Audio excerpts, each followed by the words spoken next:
Yeah, Chelsea are releasing some players from the squad, about 15 players. But we're going to be discussing about those players that are releasing and how much they really cost Chelsea just few seasons ago, um, and what is the sell on value right now at the moment. Yeah, we know Chelsea bought Nkuku for 52 million from Lexby just last season, and it's on the market. And we know Nkuku didn't score much goals for Chelsea. He didn't meet up the hype or the demand needed from him. Also, Chelsea bought Sterling from Manchester City for about 42 million. That's a really huge amount of money. He was loaned out to Arsenal and he didn't even score a goal in Arsenal. Also, Disasi, who Chelsea bought for about 38 million from the French league, and he too now is on the market, and Chelsea can't really get same amount of money from him.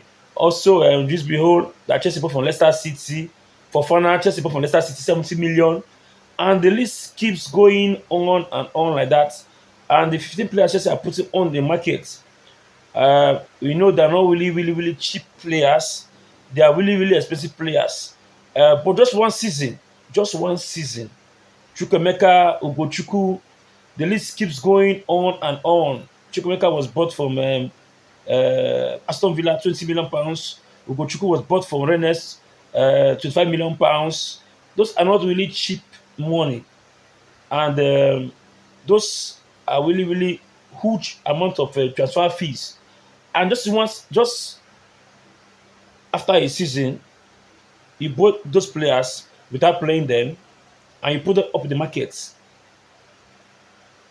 I don't really understand the kind of business Chelsea are really doing right now at the moment. You buy a player, they don't play a match for you. Some of them are just playing or they play in the academy or playing in the as training players. Then you just put up him or he into the short farm window. There's no value, no resale on value. Yeah, because players' value are based on performance. Players' value are based on matches you play for your club, and those players are not meeting up requirements for Chelsea. They can't even break into the first team.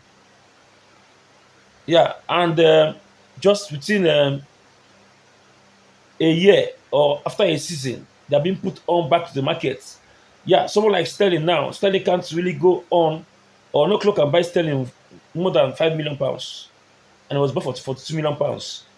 So that's a really big financial lose for Chelsea, because buying the player for 1 year and selling him back within 1 year for less value is not good for business.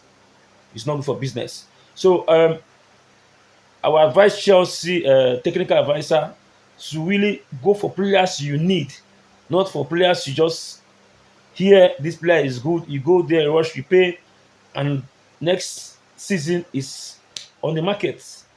Like Modric now, I knew Arsenal needed Modric from Shakhtar Donetsk. Arsenal wanted to buy him. Chelsea heard over that. Chelsea rushed and pay 80 million pounds to Shakhtar Donetsk and got him to Chelsea. Now he's having issues of drug related tests, and likely he'll be on the market once the drug issues been sorted out. So wasting those kind of money on players not really playing in Chelsea is really a sad one. And right now they've gone making, I think making that kind of mistake again. They've gone for the lap 30 million for Ipswich. I don't see where the lap will fit in. Will the lap be given time to play in Chelsea? Will he be given time to do with Chelsea? All those questions are needed to be asked. And those players come in, they sign a long-term deal. It's all about money. But after 1 year, 2 seasons, they're being thrown back into the transfer window. So really sad one for Chelsea at the moment right now. They're looking trying to balance the books, trying to sell on the players, and it's not easy to sell. But early in transfer window, but I bet you Chelsea can't get the amount of money they spent on those players.